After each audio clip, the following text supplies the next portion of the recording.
going. All right. It's so nice to be back I know. in downstairs room, I don't even remember. 119 or something. Yeah. We're only 208. No, I came in this morning and I was like gonna look over and be like, hey, and then I was like, oh no, I know, she's it's really upstairs. a lot different. I know. At least we're in the same school. I know. All right. Involvement in school-wide efforts, professional development. You're always here. Mm-hmm. For all professional development, you came for the horrifying, was it 2 weeks? Mm-hmm. It was 9 days, I counted on the my calendar. Before you needed to, that was torturous. And you didn't have to, good Lord. Mm-hmm. So that's definitely, I mean, you're always outstanding. You come up with a lot of ideas to incentivize students. So it says volunteers for after or before school programs. Mm-hmm. That's kind of in alignment with that, Mm-hmm. which is really cool. I'm curious to know how that meeting went, by the way. Joke.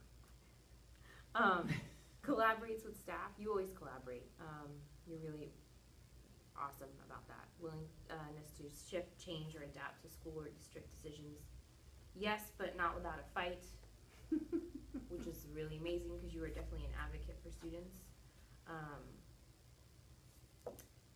You respect their cultural differences for sure. We don't have too much contact with their immediate families due to them not being minors so much. But you definitely, like I vividly remember you going like, oh, did you hear what happened to the student, what they're going through, and blah, blah, blah. So you're really in tune with that, like always. Outstanding.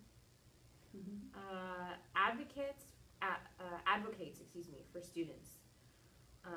Boy, do you do this. So I'm looking at avoids gossip and destructive rumors about a student or a group of students. I love how you get so fiery when you hear other teachers talking smack about students that they shouldn't be talking smack about. Well, teachers shouldn't really be gossiping about students. They can discuss Right. Like, how can we help right so-and-so? to strategize and collaborate with other teachers to try to help a student. But the lunchroom sometimes is not that.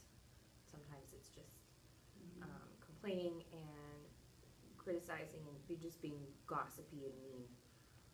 And I really love how we leave lunch and you're like, God, like I can't believe that teacher talks about a student like that. And that's really great because that means you are an advocate. And no matter how bad of an attitude some of these kids can have or how much they don't do their work, there's always usually a really dark story as to why they are in that position. And it takes a lot of empathy, which you definitely have and are outstanding at. So. Well, I really appreciate that you're the same way. Like, we sit in the lunchroom and they start going and we're just like... Zone out time. Yeah. Or sometimes I'll just make kind of a sarcastic comment, which I probably shouldn't do, but I like to sometimes, and I have heard you say a couple of things too, like, I'm sure. to maybe get people on the right track to not do that. But yeah, so maybe we'll just avoid the lunchroom if they're too mean in there. But yeah, I mean, everything is outstanding. Jeez, I don't have anything bad to say ever. Thank you.